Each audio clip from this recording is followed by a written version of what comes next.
જે હાલ કારોબારી મળી હતી એની અંદર બાંધકામ શાખાના, ડ્રેનેજ શાખાના, પાણી પુરવઠાના, મહેકમ શાખાના વગેરે શાખાઓના નિર્ણય લેવામાં આવ્યા છે. એની અંદર બાંધકામ શાખાની અંદર તમામ જે ટેન્ડરો થયેલા છે તે ખોલી અને L1 પાર્ટીને આપવામાં આવ્યા છે. જેના L1 પાર્ટી તરીકે જે સિલેક્ટ થયા છે, લોએસ્ટ જેના ભાવ છે તેને સિલેક્ટ કરીને તેને ટેન્ડર આપવામાં આવ્યા છે અને આગળની તમામ સત્તા COCને આપવામાં આવેલ છે.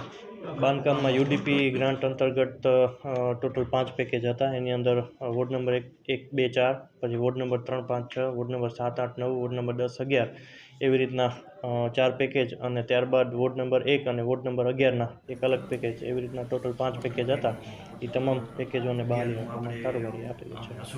ત્યાં CC રોડના કામ છે, પેવર બ્લોકના કામ છે, ખાસ કરીને આપણે વરસાદી નાલાનું જે ડ્રેનેજ સિસ્ટમ હોય છે એનું એક કામ છે. એ બધા કામો ટેન્ડર ખોલીને બહાલી આપવામાં આવેલ છે. આ સિવાયના કામમાં એક RTO સર્કલથી કરી અને ત્યાં ઝાંસી કી રાણી જે આખો રિંગ રોડ છે, આપણે પૂજ્યો રિંગ રોડ છે, તેને એક ખાસ ગ્રાન્ટની અંદર રૂપિયા 1 કરોડના ખર્ચે આખો સુશોભિત કરવામાં આવશે.